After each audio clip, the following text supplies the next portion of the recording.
The marble floor gleamed like ice beneath Emma's worn sneakers. She clutched 3 bouquets against her chest, white roses and orchids that cost more than her rent. The Grand Plaza Hotel smelled of wealth and exclusion. Wedding delivery. Imperial ballroom, she told the desk clerk who didn't look up. The elevator hummed. 3rd floor. Gold mirrors reflected a girl who didn't belong. Tired eyes. Calloused hands. A cotton dress that had seen better days. Music drifted from behind massive doors. Emma pushed through with her shoulder, then stopped breathing. Hundreds of guests in designer clothes filled the ballroom. Crystal chandeliers scattered rainbow light. A string quartet played near a 7-tier cake, but Emma saw only the man at the altar. He stood perfectly still, in a charcoal tuxedo. Dark hair, sharp jaw. Daniel Stone, the billionaire whose face lived on magazine covers. His deep brown eyes found hers across the crowded room. 3 heartbeats passed. Neither looked away. In that suspended moment, Emma saw something raw in his expression. Not confusion. Not anger. Recognition. Like he'd been waiting for someone to walk through those doors and she'd finally arrived. "What are you doing here?" A sharp voice cut through the spell. A tall woman in silver marched toward Emma, finger pointing like a weapon. "This is a private ceremony." Security. "I'm sorry. Wrong ballroom." "I'm just delivering." An elderly woman stood from the front row with startling speed. Pearls gleamed at her throat as she approached Emma. Her wrinkled hand reached out, trembling, and touched Emma's face. "Dear God," Catherine Stone whispered. "You have her eyes?" "Elizabeth's eyes?" Emma's blood turned cold. "My mother's name was Elizabeth. Elizabeth Bennett." The ballroom erupted in whispers. Daniel stepped forward from the altar. His bride grabbed his arm, but his attention remained fixed on Emma like she was the only real thing in the room. "Elizabeth Bennett worked for our family 28 years ago," Catherine said, tears streaming down her powdered cheeks. "She was my son Thomas's great love." "You must be her daughter." The floor tilted.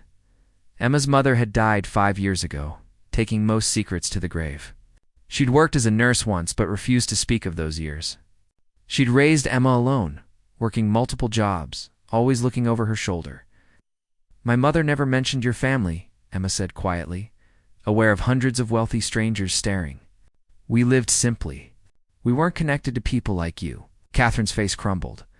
"That's because my husband drove her away. Philip Stone threatened to take you from your mother if she didn't leave and never contact us again. He used his wealth to terrify a young woman whose only crime was falling in love with our son." "This is inappropriate," a woman hissed from the altar. "The bride. Father Martinez," continued the ceremony. "This girl wandered in by mistake." But Daniel pulled free from her grip. He walked down the aisle, expensive shoes clicking against polished floor, until he stood directly before Emma. Up close, she could see conflict in his eyes, the way his hands clenched and unclenched. "What's your name?" His voice was low, intense. Double quotes. "Emma. Emma Bennett. Emma." He repeated it, like tasting the syllables. "My Uncle Thomas kept a photograph in his wallet. A woman holding a baby girl. He looked at it every day until he died 3 years ago. Never married. Never moved on. He said he'd lost the only woman he could ever love." Emma's eyes filled with tears. "My mother kept a photograph too. A man with kind eyes, holding her hand in a garden. She'd look at it late at night when she thought I was asleep. She'd cry and whisper his name. Thomas. She said it like a prayer." The silence was deafening. Daniel reached out slowly, as if afraid she might vanish. He took the bouquets from her arms, handed them to a stunned waiter. Then he took Emma's hands in his. "I'm so sorry," Daniel said, and the rawness in his voice made her heart ache. "I'm sorry for what my family did to your mother. For the childhood you lost. For the cruelty that separated 2 people who loved each other. Daniel Stone, what are you doing?" The bride's voice cracked with panic. "Get back here." But Daniel didn't move. He kept holding Emma's hands, kept looking into her eyes like he was seeing something he'd been searching for his entire life. "I don't know you," he said to Emma. I have no right to feel what I'm feeling. But the moment you walked through those doors, everything changed. Like waking from a long sleep and finally seeing colors. Emma should have pulled away. Should have apologized and left this beautiful, complicated world that wasn't hers. But she couldn't move. Couldn't break the connection that hummed between them like electricity. I should go, she whispered. This is your wedding day. I've ruined everything. You haven't ruined anything, Daniel said firmly. You've shown me the truth. I've been standing at that altar for 30 minutes saying words I don't mean. Making promises I can't keep. Marrying Veronica was supposed to be good for business. Good for our families. Good for everything except my heart. This is insane. The bride ran down the aisle. Daniel, we have 200 guests here. Signed contracts. Our families have invested millions in merging our companies. Daniel finally released Emma's hands and turned to face his bride. I'm sorry, Veronica. I truly am. You deserve someone who loves you the way my uncle loved Elizabeth. But that person isn't me. I can't marry you. The ballroom exploded. Veronica slapped Daniel across the face, her engagement ring leaving a red mark on his cheek. Catherine collapsed into a chair. And Emma stood at the center of it all. A simple flower delivery girl who'd accidentally walked into the wrong wedding and somehow changed everything. Please leave, Veronica said coldly to Emma. You've done enough damage. Emma nodded. Vision blurred with tears. She turned toward the door. Emma, wait. She stopped but didn't turn around. Can I see you again? After all, this settles. After I fix this mess, can I find you? Emma looked back over her shoulder. Daniel stood alone now, canceled wedding and chaos around him. His face marked where his almost wife had struck him. But his eyes held hope. Bennett Flowers on Maple Street, Emma said softly. Open Tuesday through Saturday. Then she walked out of the Grand Plaza Hotel, leaving behind the most surreal hour of her life. As the elevator descended, Emma caught her reflection in the mirrored walls. Simple cotton dress, messy ponytail. She looked absurd compared to the glamour she'd just witnessed. She was from a different world than Daniel Stone, but as Emma stepped into afternoon sunlight, she could still feel the warmth of Daniel's hands holding hers. Could still see the way he'd looked at her, as if she were the answer to a question he'd been asking his entire life. Deep in her heart, Emma knew this wasn't the end. It was only the beginning. 3 days passed before Daniel walked into Bennett Flowers. 3 restless nights, replaying every moment of that catastrophic wedding. 3 days of Emma's younger brother Lucas asking endless questions about the mysterious billionaire. 3 days of checking the shop door every time the bell chimed, hoping and fearing it might be him. When the door finally opened on Thursday afternoon, Emma was arranging sunflowers in the back room. I'll be right there, she called out. But when she emerged, wiping her hands on her apron, Daniel Stone stood awkwardly among buckets of roses and daisies. His expensive suit looked completely out of place. Hello, Emma. Hello, Daniel. Her heart hammered against her ribs. I didn't think you'd actually come. I've thought about nothing else since Saturday. Daniel ran his hand through his hair, a gesture that made him seem less like a powerful billionaire and more like a nervous man. The wedding made every newspaper in the city. My phone hasn't stopped ringing. Business partners are furious. Veronica's family is threatening to sue. I'm sorry, don't be. I'm not. The air between them felt charged. Emma could smell his cologne, something expensive and subtle. Could see the faint bruise on his cheek where Veronica's ring had struck him. Why did you really come here? Emma asked. Daniel was quiet for a moment, studying her face like he was memorizing it. Because when I looked at you in that ballroom, I felt something I've never felt before. Like I was supposed to find you. Like everything in my life has been leading to that moment. You don't even know me. Then let me know you. Daniel's voice was urgent now. Have dinner with me. Let me understand why I can't stop thinking about you. Why I walked away from a wedding that took a year to plan? Emma wanted to say yes. God, she wanted to. But fear clawed at her chest. Daniel, you're a billionaire. I deliver flowers. We live in completely different worlds. My Uncle Thomas was a stone. Your mother was a nurse. They loved each other anyway.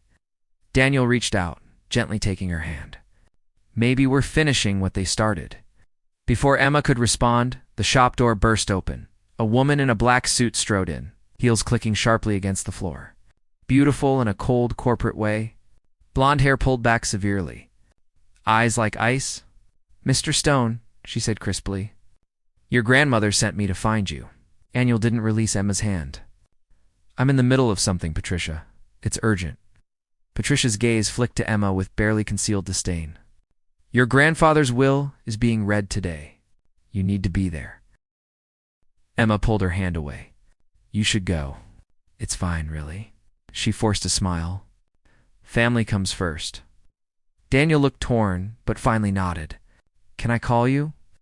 Emma wrote her number on the back of a business card with trembling fingers. As Daniel left with Patricia, he looked back once. The longing in his eyes made Emma's breath catch. The door chimed shut. Emma stood alone in her flower shop, wondering if she'd just made the biggest mistake of her life. That evening, Emma's phone rang. "Emma, it's Catherine." Catherine Stone. Emma nearly dropped her phone. "Mrs. Stone? How did you get my number?" "Daniel gave it to me. Please, I need to see you. There are things you need to know about your mother." "About Thomas?" "About why Philip did what he did." Catherine's voice cracked. "Can you come to the estate tomorrow? Please." Emma's hand tightened on the phone. "I don't know if that's a good idea." "Your mother was the daughter I never had," Catherine said softly.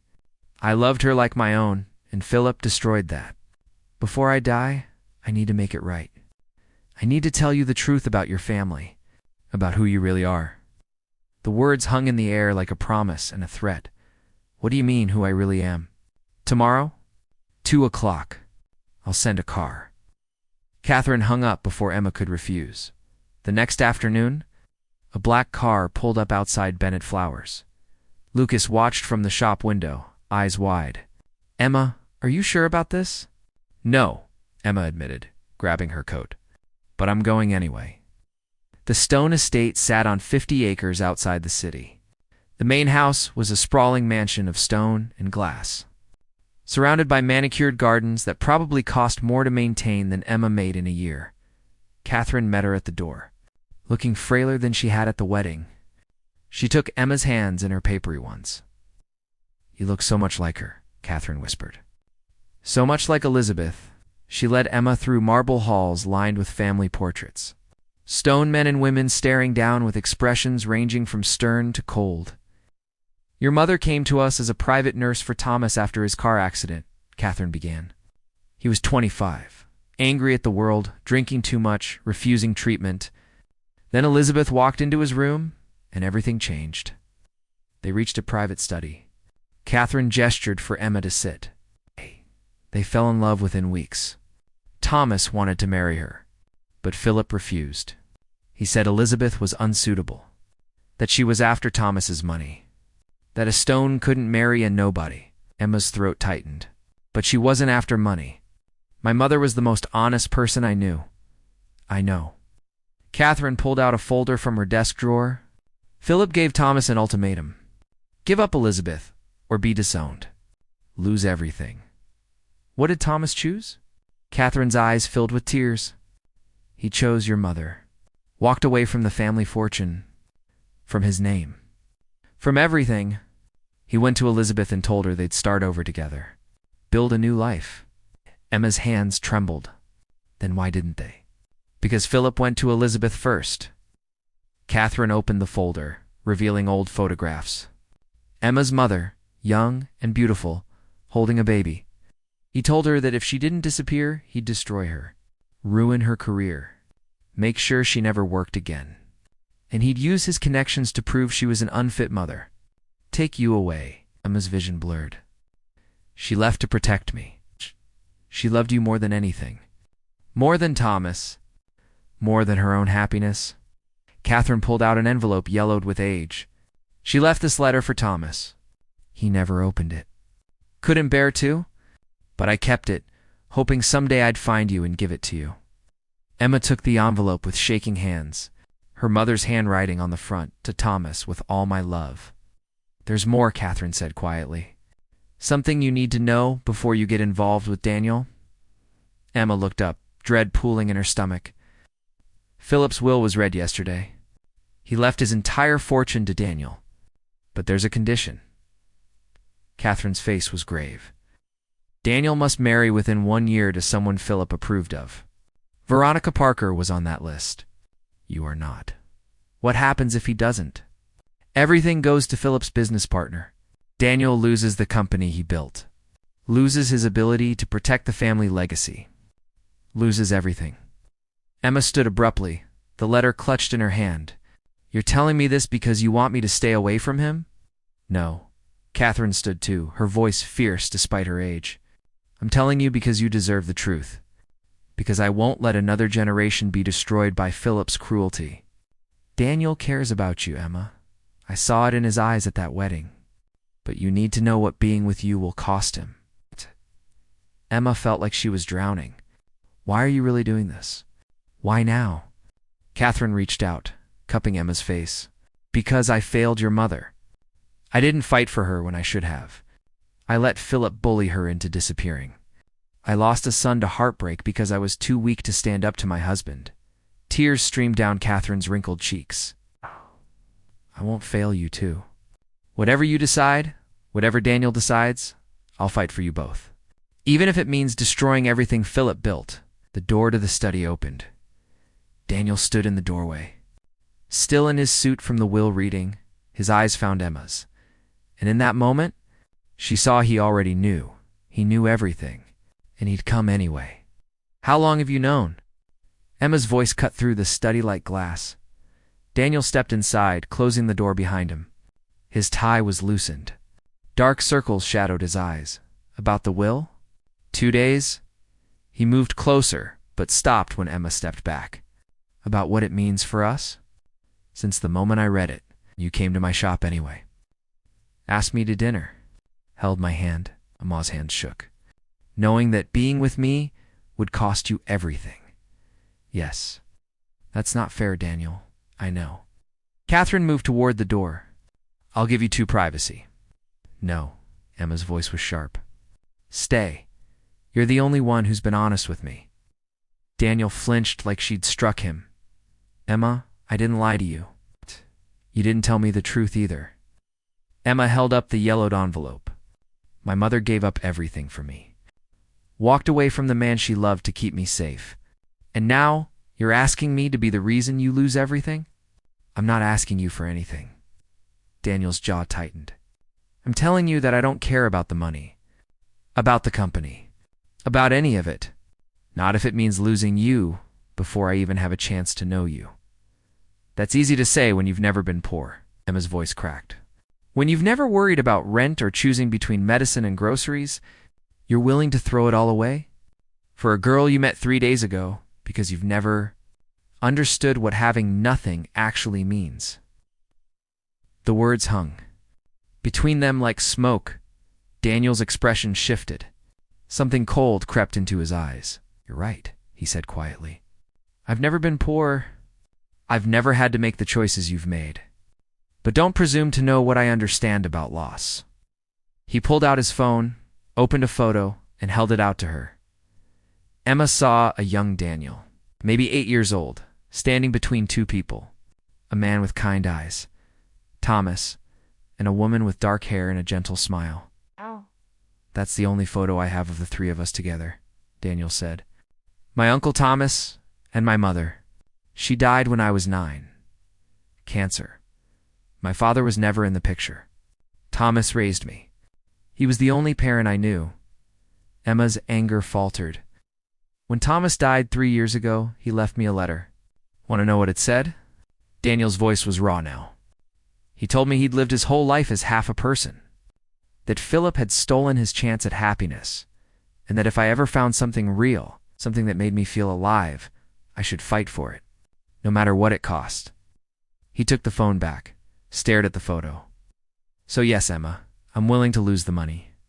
The company. All of it. Because Thomas taught me that some things are worth more than wealth. And the moment you walked into that ballroom, I knew you were one of those things. No tire. Emma felt tears burning her eyes. You can't know that. We're strangers. Then why does it feel like I've been waiting for you my entire life? Before Emma could answer, the study door burst open. Patricia, the blonde woman from the flower shop, strode in. But she wasn't alone. A man in an expensive suit followed her.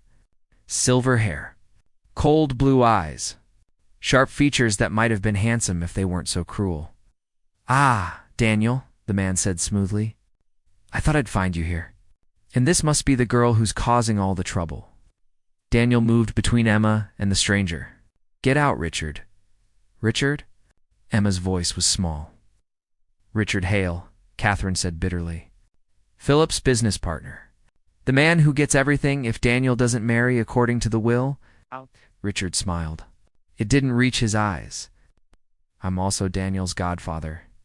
Known him since he was born. Watched him build that company from nothing." He circled the room like a predator. Such a shame to see him throw it all away for a delivery girl. "Careful," Daniel warned. "Oh, I'm always careful, Daniel. That's how I've survived in business this long." Richard stopped in front of Emma. "Let me guess. He told you some romantic story about following his heart, about how love conquers all?" Emma didn't answer. "Did he mention that if he loses the company, 3,000 employees lose their jobs? That the charitable foundations Philip established, the ones that fund hospitals and schools, will all shut down?" Richard's voice was silk over steel. "Did he mention that his selfish choice affects thousands of lives?" "That's enough," Daniel growled. "Is it?" Richard turned to him. "Or is it just the truth you don't want her to hear?" Emma felt sick. 3,000 people? "Don't listen to him," Daniel said. "He's manipulating you with facts." Richard pulled out a folder from his briefcase.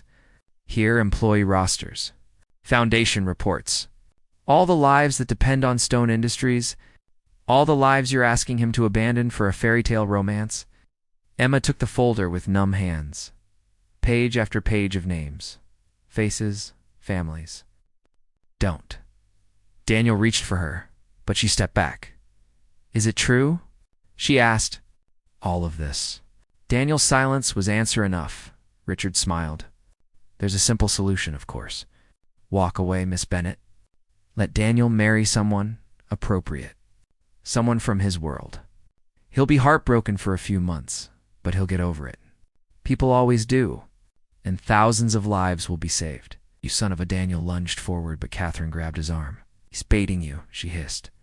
"Listen to your grandmother," Richard said. "She knows how this works. She watched Philip do the same thing to Elizabeth. History repeating itself." "How poetic." Emma looked at Daniel. Really looked at him. She saw the anguish in his eyes, the rage, the helplessness. And she understood. This wasn't about love or money. This was about control. About powerful men using other people's hearts as chess pieces. Her mother had been a pawn in this game. Now it was her turn. "You're right," Emma said quietly. "Emma, no." Daniel's voice broke. "Your godfather is right. I'm not worth 3,000 jobs. I'm not worth destroying everything your family built."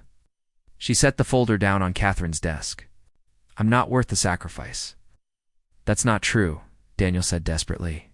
"Don't let him manipulate you." "He's not manipulating me. He's showing me reality." Emma moved toward the door. "I'm sorry, Daniel, for everything. But we both know this can't work. So you're just going to walk away?" Daniel blocked her path. "Like your mother did." The words hit like a slap. "My mother walked away to protect me," Emma said, voice shaking. "I'm walking away to protect you. And 3,000 people who don't deserve to suffer because we met at the wrong place at the wrong time. Emma, please." Hey. She pushed past him. Catherine called her name, but Emma kept walking. Through the marble halls, past the portraits of Stone ancestors. Out the massive front door, the black car was still waiting. Emma climbed inside, and only when the estate disappeared behind trees. Did she let herself cry? She didn't see Patricia emerge from the shadows of the study. Didn't see her shake Richard's hand. Didn't hear Daniel scream his rage at the two of them. Or Catherine's shocked gasp as Patricia pulled out her phone and showed Daniel something that made his face go white: text messages. Between Patricia and Veronica, plans. Coordination. The entire confrontation with Richard had been staged, and Emma had played her part perfectly. They'd wanted her to walk away. And she had. Emma didn't answer her phone for 2 days. Daniel called 17 times. Left messages that ranged from angry to desperate to heartbroken. Catherine called. Even Lucas tried to get her to talk, but Emma stayed in her apartment above the flower shop, reading her mother's letter over and over until the words blurred. My dearest Thomas, by the time you read this, I'll be gone. Not because I don't love you. Everything in my soul belongs to you, but because I love our daughter more. Philip made his intentions clear. I can fight him and lose Emma, or I can disappear and keep her safe. There's no choice. Please don't look for us. Don't try to save me. Live your life. Find happiness. Forget the nurse who loved you more than breathing. I'll carry you in my heart until my last breath. Forever yours. Elizabeth. Emma pressed the letter to her chest and sobbed. Her mother had been so brave, so strong, and Emma had run at the first sign of trouble. A knock at her door made her jump. Emma, open up. Lucas's voice. There's someone here to see you. Tell Daniel I can't. It's not Daniel. Emma opened the door. Catherine Stone stood in the narrow hallway, looking utterly out of place in her pearls and designer coat. But her eyes were fierce. We need to talk, Catherine said, and you need to listen. Emma stepped aside. Catherine moved into the tiny apartment, taking in the threadbare furniture, the water stain on the ceiling, the photo of Emma's mother on the mantel. She was beautiful, Catherine said softly. Looking at the photo, she was everything. Emma's voice was hollow. And she gave it all up for me. Yes, and it destroyed her. Catherine turned, her gaze sharp. I watched Elizabeth wither away after she left. She called me once. Years later, drunk, crying, she told me that choosing between Thomas and you had broken something inside her that never healed. Emma flinched. She made the choice she thought was right. Catherine continued. But it wasn't noble, Emma. It was tragic. She and Thomas both spent their lives as ghosts, haunting their own existences, never moving on because they'd let Philip win. What was she supposed to do? Let him take me? She was supposed to fight. Catherine's voice cracked. She was supposed to trust that Thomas would protect them both. That love was worth the risk. Instead, she ran. And to people who loved each other more than life itself, died alone and miserable. The words cut deep. I'm not letting history repeat itself, Catherine said. Not with you and Daniel. There is no me and Daniel. I walked away. It's over, because Richard manipulated you. Because Patricia orchestrated the entire confrontation to make you feel guilty. Catherine pulled out her phone, showed Emma screenshots. Daniel found the messages. Patricia and Veronica planned everything. The timing, the guilt. They wanted you gone. Emma's hands shook as she read the messages. She's emotional. Use that. Hit her with the employee angle. She crumble. Daniel can't know until after she leaves. They played me, Emma whispered. They played all of us. But here's what they didn't count on. Catherine's eyes gleamed. I'm done being silent. I'm done letting the men in my family destroy the people I love. What are you going to do? I'm going to do what I should have done 28 years ago. I'm going to fight. Catherine grabbed Emma's hands. But I need you to be brave. Braver than your mother. Braver than me. Can you do that? Emma thought of her mother's letter. Of Thomas's photograph. Of Daniel's eyes when he'd said, I've been waiting for you my entire life. Yes, Emma said. Tell me what to do. The Stone Industries board meeting was scheduled for Friday. Morning, Daniel would present his plans for the company's future. Richard would move to take control based on the will's conditions. It should have been a simple, corporate formality. Instead, it became a battlefield. Emma walked into the boardroom at exactly 9 o'clock. She wore the same cotton dress from the wedding. No armor. No pretense, just herself. Daniel stood at the head of the table, mid-presentation. He stopped speaking when he saw her. The longing and pain in his eyes nearly broke her resolve. What is she doing here? Richard stood, face reddening. This is a closed meeting. I invited her, Catherine said calmly from her seat. As a major shareholder, I have that right. She has no business so, but she does. Catherine stood, moving to the front of the room. Because this meeting isn't just about Daniel's future. It's about the truth of how this company was built, and the crimes Philip committed to build it. The room went silent. Catherine pulled out a folder. Emma recognized it. The one from Catherine's study? For years I stayed silent about my husband's sins. The bribes. The blackmail. The lives he destroyed to expand his empire. Catherine's voice rang out clear and strong. I have documented evidence of every illegal action Philip took, every threat, every manipulation. She placed the folder on the table, including his threats against Elizabeth Bennett, documented plans to falsify evidence against her, to bribe social workers, to destroy an innocent woman's life because she dared to love my son. Richard's face went white. If you attempt to take control of this company based on Philip's will, Catherine continued, I will release all of this evidence to the authorities. The company will be investigated. Assets will be frozen. Everything Philip built will come crashing down. You're bluffing, Richard said, but his voice shook. Am I? Catherine's smile was cold. Test me. Daniel stared at his grandmother. You'd destroy the company to save me? I'd destroy the world to save you, Catherine said simply. Because you're all I have left of Thomas, and I won't let them take you the way they took him. Emma stepped forward, her heart hammering. But there's another way, she said. Everyone turned to her. The will requires Daniel to marry someone Philip approved of within a year, Emma continued. What if he does? Daniel's jaw tightened. Emma, what if he marries Veronica exactly as planned? Emma forced the words out, but as a business arrangement only. A marriage on paper. They run the company together, save the jobs, protect the foundations. And in exactly 1 year, when the will's conditions are satisfied, they quietly divorce. The room erupted.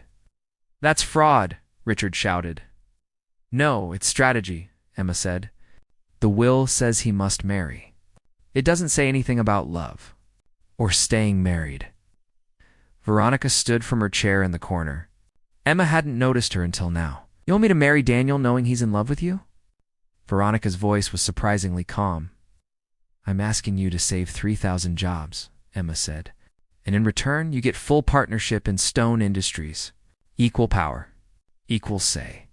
Just for 1 year, Veronica studied Emma for a long moment. Why would you suggest this? He's yours for the taking. Because he's worth saving. Emma's voice broke. Even if it means I lose him. Daniel crossed the room in 3 strides. He grabbed Emma's shoulders. Absolutely not. I'm not marrying her. I'm not losing you. You already have, Emma whispered. This way at least the loss means something. Emma, she reached up, touched his face. The first time she'd touched him since the estate. My mother ran. I'm choosing differently. I'm choosing to fight for what matters, even if what matters isn't us. Tears streamed down her face. 3,000 families, Daniel. Hospitals, schools. That's bigger than us. That's worth the sacrifice. I don't want the sacrifice, Daniel said desperately. I want you, I know. Emma kissed his cheek softly. But you want to be a good man more. You want to be the person Thomas raised you to be. And that person protects people, even when it costs him everything. She stepped back, looked at Veronica. 1 year, Emma said. Business only. Then you both get what you want. He gets the company. You get your freedom and half the power. And 3,000 people keep their jobs. Veronica looked at Daniel, at Emma, at the folder of evidence on the table. Then she laughed. Sharp and bitter. You're insane. All of you. But fine. She walked to the table, pulled out a pen. Draw up the contracts. I'll marry Daniel Stone. For exactly 1 year. Then we're done. Richard tried to protest, but the board members were already moving. already calculating. This solved everything. This kept the company intact. This was the logical choice. Daniel stood frozen, staring at Emma like she'd driven a knife into his chest. "I'll never forgive you for this," he said hoarsely. "I know," Emma whispered, "but you'll be okay, and that's all that matters." She walked out of the boardroom, down the elevator, into the street, and she didn't look back. The wedding was small this time. No guests, no ceremony. Just Daniel and Veronica and a judge in a courthouse. Emma didn't attend. She watched the news coverage from her apartment. Lucas sitting beside her in silence. "You did the right thing," Lucas said quietly. "Then why does it feel like dying?" Emma asked. Her phone buzzed. A text from Catherine. "You're braver than Elizabeth ever was. Braver than me. I'm proud of you." Emma deleted the message. She didn't want to be brave. She just wanted Daniel. 6 months passed like a prison sentence. Emma threw herself into the flower shop. Worked 16-hour days. Expanded the business. Hired 2 employees. Moved into a better apartment. She didn't date. Didn't go out. Didn't let herself think about Daniel Stone or the choice she read her mother's letter every night before bed. "I'll carry you in my heart till my last breath." Emma understood now. Some loves didn't end. They just became part of you, like a scar that never quite healed. Lucas worried. Catherine called weekly, updating her on the company, on the good they were doing with the money Emma's sacrifice had saved. Emma listened, politely, and felt nothing. Until the day Veronica walked into Bennett Flowers. She looked different, less sharp, hair down, simple jeans, and a sweater. "Almost human." "We need to talk," Veronica said. Emma set down the roses she was trimming. "If you're here to thank me, I'm here to tell you you're an idiot." Emma blinked. Veronica sat on the counter. Completely inappropriate, completely unlike the Ice Queen Emma remembered. 6 months ago, I agreed to marry Daniel for business reasons. To save my family's investment. To get power and control. Veronica laughed bitterly. "Want to know what I learned?" "What?" "That living with a man who's in love with someone else is its own special kind of hell." Veronica looked at Emma. "It's a ghost, Emma. Goes through the motions. Runs the company brilliantly. Saves jobs. Expands foundations. He's everything you wanted him to be." "Good," Emma whispered. "But he's not alive." Veronica's eyes were sad. "He doesn't eat. Barely sleeps. Works until he collapses. It's like watching someone die in slow motion." "Why are you telling me this?" "Because in 6 months, our marriage ends. The will's conditions will be satisfied. Daniel keeps everything." Veronica slid off the counter. "And I want you to know that when I divorce him, I'm giving him one gift." "What?" "I'm setting him free. Really free. No more obligations. No more family pressure. No more conditions." Veronica moved to the door. "What he does with that freedom is up to him. But if you're smart, you'll stop playing martyr and figure out what you actually want." "It doesn't matter what I want. The sacrifice was made." Veronica laughed. "You really believe that, don't you? That love is about sacrifice and suffering and noble gestures." She shook her head. "That's not love, Emma. That's just fear with better PR. You don't understand. I understand perfectly. You're terrified that if you let yourself have what you want, it'll be taken away. So you took it away yourself first. Called it noble." Veronica opened the door. "Your mother made that choice. Look how that worked out." She left. Emma stood alone in her shop, Veronica's words echoing. "That's not love. That's just fear." The divorce was finalized on a Tuesday. Emma read about it online. Clean, mutual. No. Veronica got her partnership. Daniel got his freedom. Everyone got what they wanted. Except Emma still felt hollow.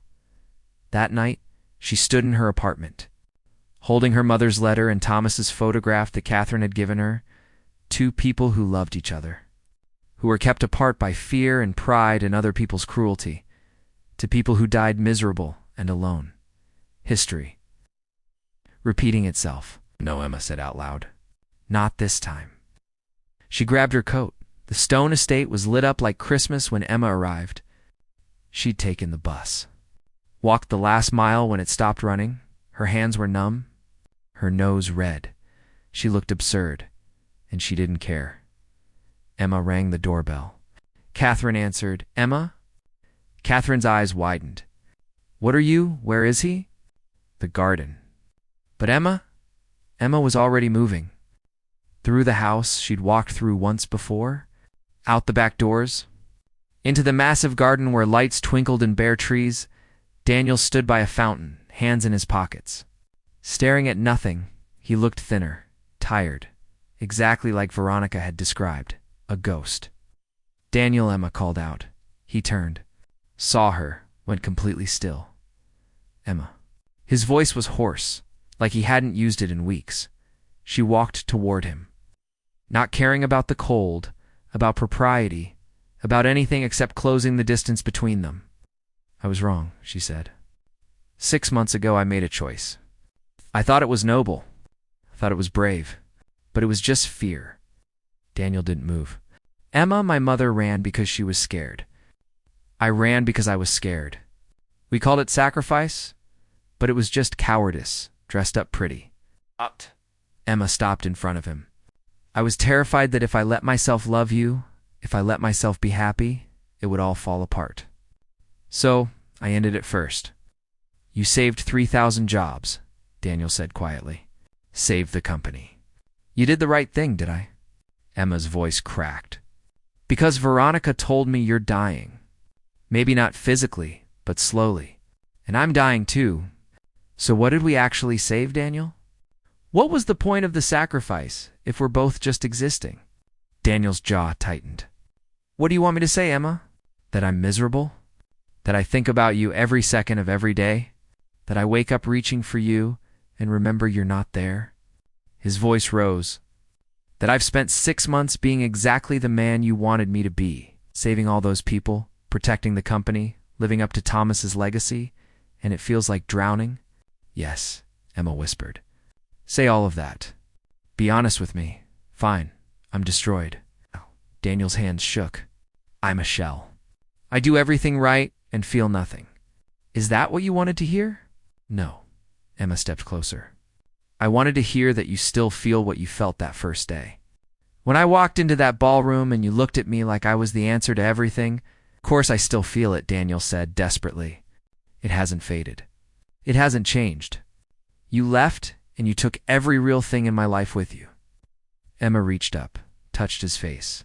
He flinched like her touch burned. Then stop being noble, she said.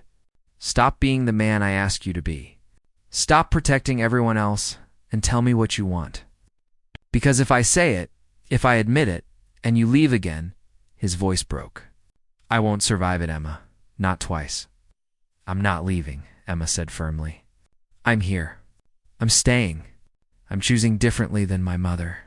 I'm choosing you, even if it's messy, even if it's complicated, even if we don't know how it ends. Daniel stared at her. You mean that? I love you. The words came out raw and honest. I've loved you since you held my hands in that ballroom. Since you walked away from your wedding. Since you looked at me like I mattered, and I'm sorry I was too scared to say it 6 months ago. Pulled her close. His forehead pressed against hers. I love you, he whispered. God, Emma, I love you so much. It's killing me. Then live, Emma said. Live with me. Build something real with me. Not perfect. Not easy. Just real. Daniel kissed her. Not soft. Not gentle. Desperate and hungry, and 6 months of longing poured into a single moment.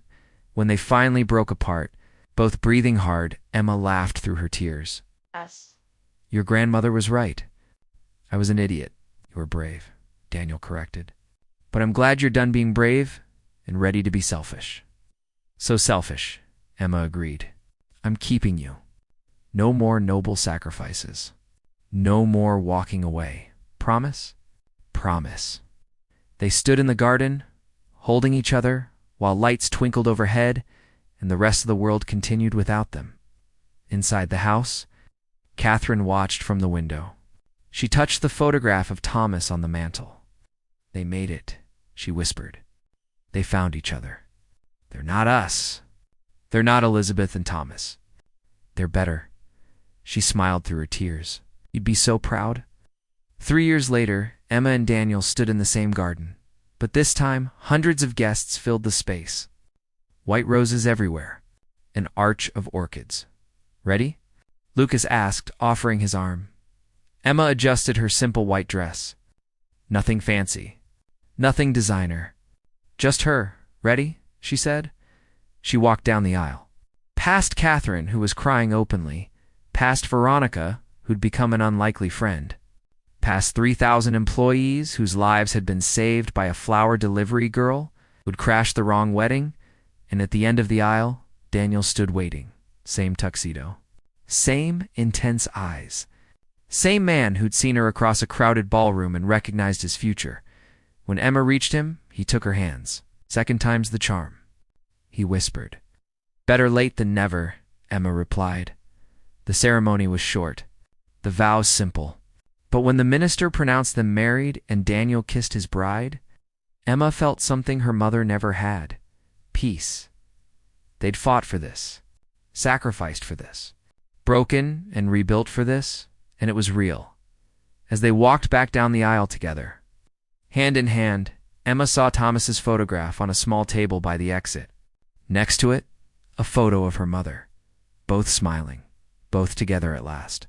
In the only way that mattered, watching their children finish what they'd started, Emma squeezed Daniel's hand. He squeezed back, and they stepped into their future together.